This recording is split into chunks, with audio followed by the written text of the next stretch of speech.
Hello, this is DFW Darren, and I got a tackle box today from a pawn shop that I had on layaway. I didn't really remember what was in it, but now that I got it, let's go through it. We've got, what I found was awesome, was a runt, river runt, and I love river runts. I actually collect them. So, we're going to add this one. Not too bad condition, but you can't even see the writing on it anymore. That's something right there on the head. Anyway, I'm trying to wonder if this is even a real river runt. I don't think they had too many fakes back then, but usually says it right there, river runt, heading. This says, what's that say, folks?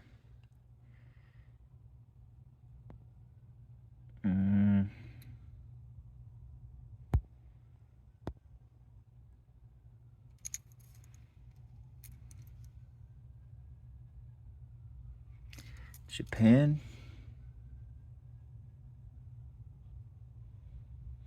Anyway, I think that's a fake river runt. This is part of my collection up here. Something off about it. Just doesn't. I mean, that was pretty close. But you see how clearly, well, this is a really good condition one. But how clearly the writing is on there. I mean, I can't see anything into here. I mean, I see, maybe it is, who knows. If it is, it's not in good condition. I have one of the, this is the same color scheme, but what's different is, no, it's not, it's close, but I had this one somewhere. Where's it at? I'm not liking this. Maybe I don't have this pattern. That's right there, that's a pattern. That's the same pattern. Same pattern, but it looks different. I'm starting to think this is a fake. We'll put it up there, and I'll research it later. For now, let's get back to what we're doing. Okay. Yeah, so it came with 4 rattle traps. You could tell we had a great fisherman here. He was one of those ones that like to do the double tie, you know. When you break off once, tie it again. Break off again, tie it again. Tie it till you can't tie no more, my friend. That kind of guy. But, you know, I've been there when I was like 11. But this is a classic. It's dirty as all hell. I need to clean it up. If I'm going to use it, I have to change the hooks on it for sure. It's got the, you know, this is a vintage rattle trap. Let's see. What's the difference between this rattle trap sound and one of the newer ones? Oh, look here. We don't have a bleeding shad, but we got close to it. So, ow, sticky hooks. This sounds pretty spot on. Whoa, wait a minute. Okay.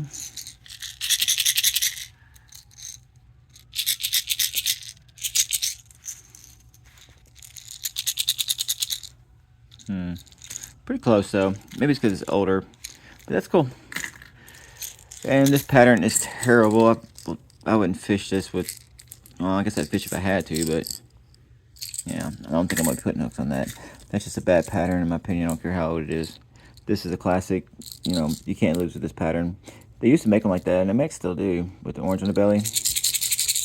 But you can tell he's used this one a lot. And he's probably caught some fish on it. This old Cordell spot with the, I'm wondering if he found some of these hooks off them, rusted off them and stuff, all the hardware. But yeah, old Cordell spot. A little different. Okay, let's put this back real quick. 1 second. Ah! Don't freaking injure yourself, Darren. Okay. Alright. And let's go through this. Yeah, on top, I did see this earlier. It did come with some offset sink hooks. It was like 4/0 actually. That's gotta be a 4/0, right? Maybe a 5/0. God damn. Oops, sorry for cussing. I think it's a 4/0.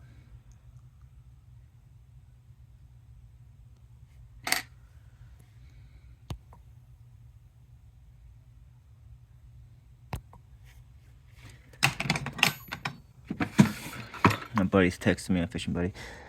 Okay, not looking good there.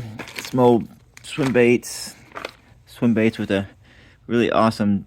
He did a really good job at threading these plastics on these hooks.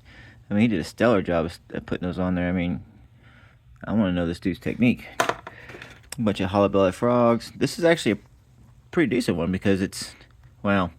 See how it comes off the body like that? I wouldn't want to fish that. It's super soft. The hookup ratio with this one would probably be superb. Probably the best you can get out of a hollow body frog. But saying that, if you notice how easy the hook comes off the bottom, see? It comes off the bottom really easy. Look at that. So if you're dangling through some lily pads and stuff, that's just gonna get hung up real quick, dude. It's not gonna be snagless because that hook's just bouncing around as it pleases down there. Yeah, so that's a bad frog. Another bad frog. It's got a good, nice, tender shell, which definitely look for that. Actually, ain't that bad of a frog. This actually probably do pretty. You know what? I take that back. I'm not sure which brand this is, but this hollow body frog, whether it's cheaply made or not, the softness of the damn body is so good. I mean, that's, if you're gonna hook up with a soft body frog, this is the one to do it with, because I mean, it's like I love the scum frog. That's my original favorite. I mean, I've moved towards jackal and stuff like that too, but I use scum frog, jackal, and there's a few others I like, but this was pretty soft. I guess can't, that's why I always look for that, because if when you get hit, the most biggest problem with catching bass on a hollow body frog is setting the hook and not getting it all caught up in the plastic. But these hooks even seem to be bent out correctly. It's kind of odd. I mean, it feels like it's cheaply made, but it does seem like it's made right, though. Not so bad. I might use those sometimes. It came with 2 wobblers, which is cool. I never got to fish one. They're real popular up north, and some people really like these. You hook the worm to the end, right here, and then you just reel it through the water, and it just wow, wow, wow, wow, makes a. It's like if you're going to be swimming a worm, like speed worm or something like that, you wouldn't want to use a speed worm on there because it's going to give it a weird action. I mean, maybe you would. I don't know. I'm not that familiar with swimming worms. I never really swam them. I always jigged them. Okay. Oh, and there we had that. And then there's this one. Oh, power baits there. Haley, Biggie, get out of here. I'm sorry for yelling. Girls, out of the garage of death. Oh yeah, these are freaking weird. The things that we make to try to reinvent the wheel are just, I guess it's supposed to be like a dual tail worm. Culprit, maybe? Thinking? If you know, put it in the comments. Power grubs are so old, they're not worth a shit. I wouldn't put those in my fingers. Out of here. I'll use those again. These, God, I almost had it on the tip of my tongue. Mahafani. I can't. Mafidite. It's the name of the color of this is hard to pronounce for me, and I don't even know exactly how it's spelled, to be honest with you. But it's a weird orange. But I like this. This is one of the reasons I did get the tackle box when I saw this in it. I don't know how much I'll fish these or what I'll even use them on. Maybe at back of a trailer to a small spinnerbait, or a trailer for a small bitsy bug or something. I don't know. Either way, I could always, a little big for sand bass, but I could, that'd be good for a sand bass and hybrid when they run. And I could always just dual rig them, donkey rig them, and those would be good. I bet they'd be really good at the coast. Down at the coast, you probably have some luck with those. Okay, some more of those weird snake worm things. More of those. This one's got like a snake head on it. The hell? Yeah, that's pretty nasty. I don't feel like opening it right now. I could just go get dinner for the family. So in here, we got some cool stuff, but not too cool. These realistic craws. Not a big fan of them. Not because they don't look good. They look like a crawdad, and it looks just like a crawdad. But this one's odd. It's got the tail bent, just like the crawdad and stuff like that. I mean, crawdad really doesn't sit like that. It just doesn't. I mean, it sits like this when it's in defense mode, but for the most part, this tail fin is out.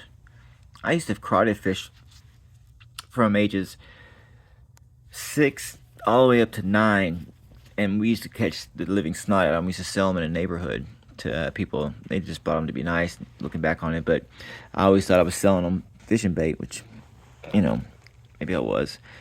God said he was going to put them on his trial line, one dude did. Anyway, you know, maybe I can cut that part off or just use it, cut this little stupid tail thing off and use it for a trailer. That'd be a good trailer for a jig, you know, especially in the winter. Just sitting there, blah, blah, blah. The thing is, crawdads only get like this when they're scared. Anyway, look at that little bitty one.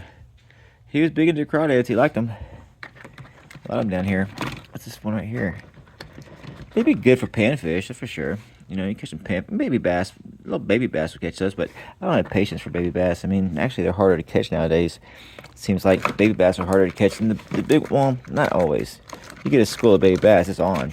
I remember going through 2 bags of Cincos at the marina up here at the local lake, or my home lake, and just every cast, black and blue, they would hit it on the drop almost every time. And they're only about, 10 to 12 inches, but you'd catch them till you couldn't catch, till you got bored of catching them. You know, they were still biting and you'd leave. But I remember trying the Yum version of the Cinco in the same color code, color pattern, everything, and just see how, I thought, these will work just as good. Nope, didn't work just as good. The fall is different, the material is different, and the way they perform's different. So yeah, I would catch, when I was using that, the guy next to my buddy, he would catch 5 to every one I'd catch, and it was just driving me nuts. I was like, screw these things. Now, Bass Assassins, really productive lure, really productive, soft plastic. I like these, especially trout color. Even though we don't have much trout down here in the lakes, there are some from time to time in these ponds and stuff. And for whatever reason, trout, no trout, bass love this freaking color. They love this pattern. They love it. Now, this is what I liked when I saw it. I'd never seen one before, and I think I've heard about them. But the thing is, these glass shads, they're sticky as all get out. When you open it up, they're all sticky and icky. Have a look.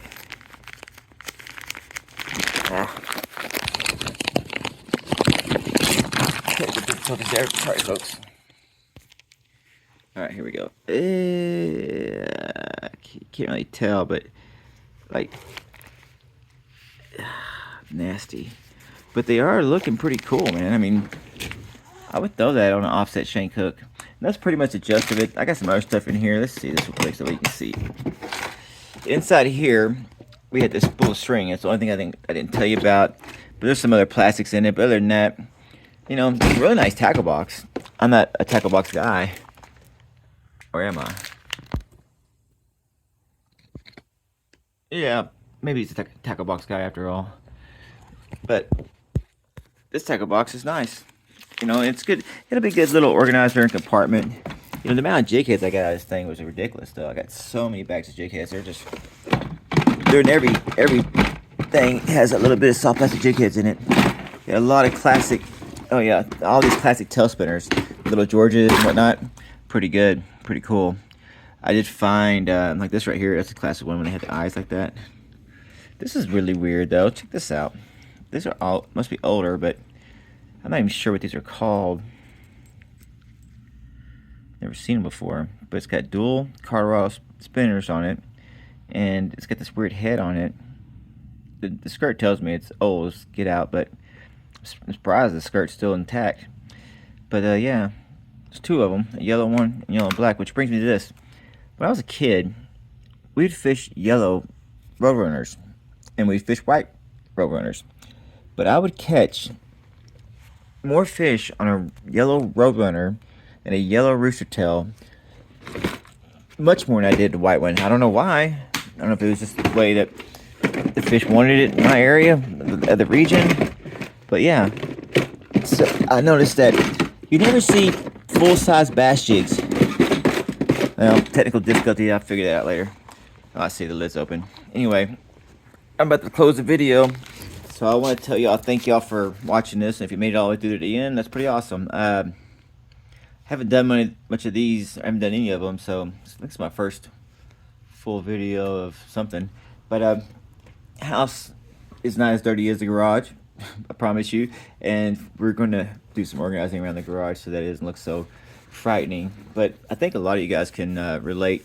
If you're a man and you work a full-time job and you get a lot of fishing stuff, a lot of tools, and you hang out in your garage, probably looks something like my garage. But I'm DFW Darren, and thank you for watching this episode of Catching Bass with Darren. Tackle reveal.